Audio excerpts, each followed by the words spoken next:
Hey, welcome back to the Low Action. We got a pretty cool video for you today. I'm going to do another one of my most prized possessions. Actually, it's my most recent acquisition. This is my Roscoe Custom SKB 3005. This is what I call my midlife crisis base. Because this is something you always dream of, something that you've always wanted, a handmade boutique base. Shopping around, I feel like Roscoe definitely has the best looking bases, and after owning one and playing it and hearing it, I'm extremely happy with my purchase. So we're going to get into my midlife crisis boutique base. You know, some people buy cars. I buy expensive bases, you know. I chose to stay married and buy expensive bases and microphones and music gear and stuff rather than get a divorce, date a 24-year-old and buy a Corvette. That's not my style. Anyways, so I'm going to tell you all about this bass. It's pretty awesome. Stick around.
For some strange reason, I thought I needed a 6-string bass. For whatever reason, if for recording or if a situation came over I needed one, I would have one. So I went to the local guitar center and I was kind of going to look around for maybe a cheap Ibanez. I had never played a 6-string bass before, so I wanted to see what the string spacing was like, you know, and if it would be something I could play comfortably. So when we got there, there was a Pratt on the wall. If you're unfamiliar with Pratt basses, they are another boutique handmade company, a little lesser known than some of the others, but they're nice. They use quality woods and whatever. And so I asked the guy working there if he would pull it down for me so I can play it, you know. And the first thing I noticed was the price tag. It was only $850. And if you are unfamiliar with Pratt, they used are around, you know, $2,000. Sometimes you can find them for $1,500 or so, but new they're, you know, $3,000 to $4,000. They're pretty expensive, pricey basses. So $850, either something was wrong with it or they didn't know what they had. So when he got it down and handed it to me, there was definitely something wrong with it. The neck was bowed so bad the strings were sitting on the fingerboard. So I couldn't even play it. I just handed it right back to the guy. I'm like, this bass is broken. I'll give you $400 for it, you know?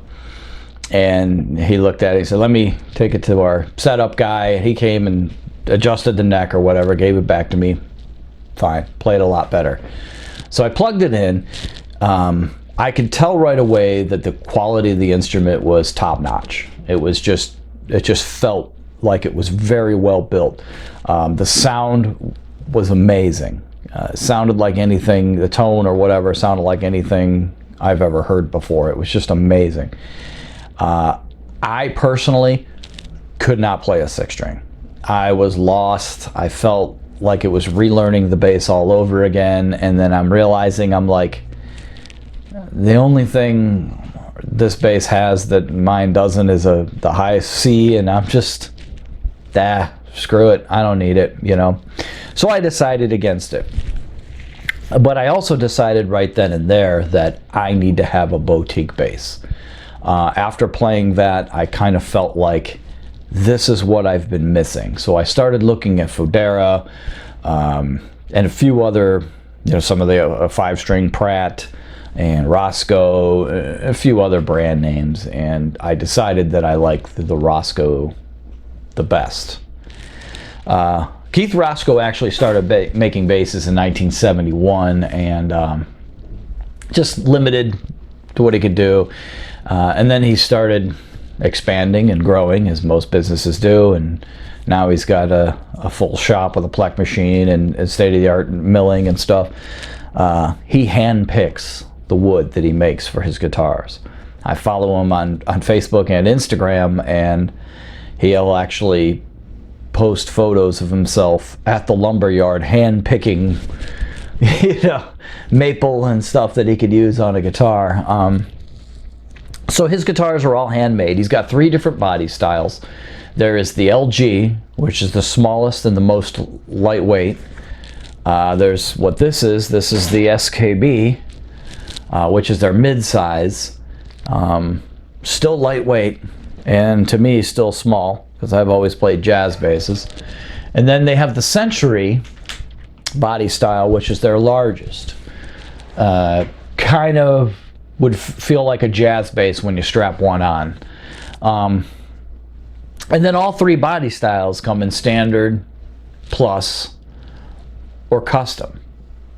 So the standard would just be your standard handmade bass. Still a nice guitar. The standard plus would be, they'll put like a fancy top on it or something like that. They'll take a standard and throw some kind of upgrade on it.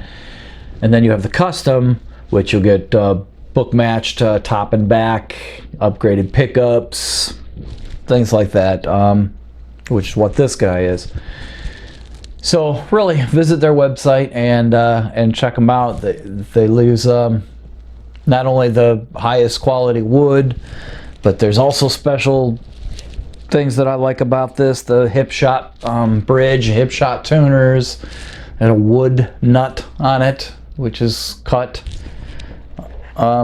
Yeah, you could just tell when you feel this bass, when you pick it up, that it is something different than a Fender or an Ibanez or something like that. If you remember, a couple of weeks back, I reviewed a Sire M7. The body shape and feel, how it plays, how it feels when strapped on, the weight of it is very similar to the Sire M7. Actually, you get more tones out of the Sire because it does more with pickup coil splitting and stuff like that. But you can definitely tell you're playing a better quality instrument when you pick this up. But that doesn't mean that the Sire is not a good quality bass, because these two are very similar, and the Sire is 1/3 of the price. So, so now I want to get over some specs and the controls, and we'll get into the guts of the guitar. For over 20 years, Keith Roscoe has been hand-making his high-end boutique basses in his Greensboro, North Carolina shop. This bass is no exception. It has exhibition quilt maple top and back, swamp ash body, natural finish. The neck is maple with a Purple Heart center lamination and maple and cherry accent laminations. The fingerboard is Pau Ferro. The pickups are Roscoe-designed Bartolini pickups. This knob here is the master volume. This one here is the pickup blend control, switching between the neck pickup and the bridge pickup, or in the center for both. Here we have a mid, boost, and cut, which is also a push-pull, allowing access to 2 different mid-range frequencies. The stack knob in the rear is the treble boost and cut on the top, and a based boost and cut on the bottom. On the back and the control plate, you will notice there's a little gain control. I thought the cavity was missing a screw, but that's not the case. This is a little gain control that allows you to adjust the output of the preamp to match the input sensitivity of your amp or recording console, or to match the gain of another bass. This is the first bass I've ever owned with Bartolini pickups. I've always heard good things about them, and I've even thought about putting them in like a fretless bass. I still want to switch the pickups out on that. I've never played Bartolini, so I don't know if they how these compare to other Bartolinis, but these seem to be, these pickups seem to have a higher mid punch than any other bass I've played. That mid growl you get when you're heavy on the bridge pickup, that's kind of how this bass is all the time. Now I love that tone, I like that sound, but sometimes if I wanted like a straight P bass sound, it's very hard. I'm probably not going to go to this bass. I would probably go to a Sire or even a jazz bass and use the neck pickups. I would probably avoid this one. But we're going to get into some sound samples. I did make a short little video. I just went from the neck pickup to both pickups to bridge pickups, just playing the same riff over and over again, so you can kind of get an idea. I really don't put too much stock and pay too much attention to the sound samples in these videos, because everybody uses different amps, different rooms, and it's very hard to capture adequate sounds on video cameras and microphones and going directly into DAWs and what have you. So I just kind of throw something together so it's there, but really you need to get these guitars in your hands and play them through your amp and decide if they're right for you or what you think of it. That's the best way to do it, is actually physically play one.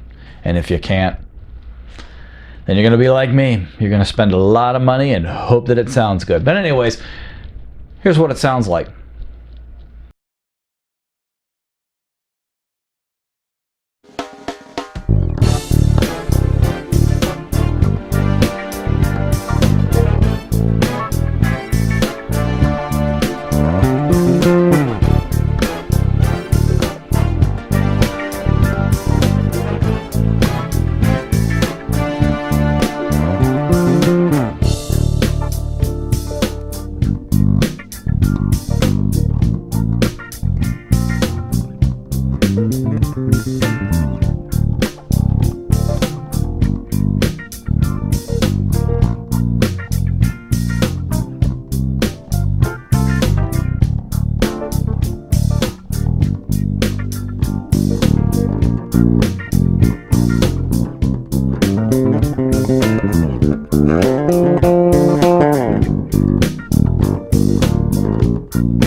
So that is my Roscoe Custom SKB 3005, my midlife crisis bass. Play in a cover band, a yacht rock cover band, and we're pretty successful here in the Cleveland area. We make decent money. I kind of gave up on the whole original music. I have zero interest in doing original music now. I have no desire to be a rock star, so basically I just want to go out and play instruments and make money at the end of the night, and the way to do that in Cleveland anyway is covers. So I've been playing covers, gigging around a lot, and I kind of felt like it was this point in my life where I can afford it and I deserve it, so I bought myself a boutique handmade bass. I've always loved the Roscoes. I mean, I'll be the first to admit that a lot of these boutique companies have some body styles that look pretty ridiculous. Not a fan of most of them. So I always thought they had like a nice classy look to them, not too crazy. The feel is amazing, the weight is amazing, and you can tell that every detail of this guitar was meticulously gone over and done by hand. It's just an amazing piece of machinery. I'm very happy with it, and I love it. Thank you so much for watching. Don't forget to like, share, and subscribe. Cool. Thanks a lot. See you next time.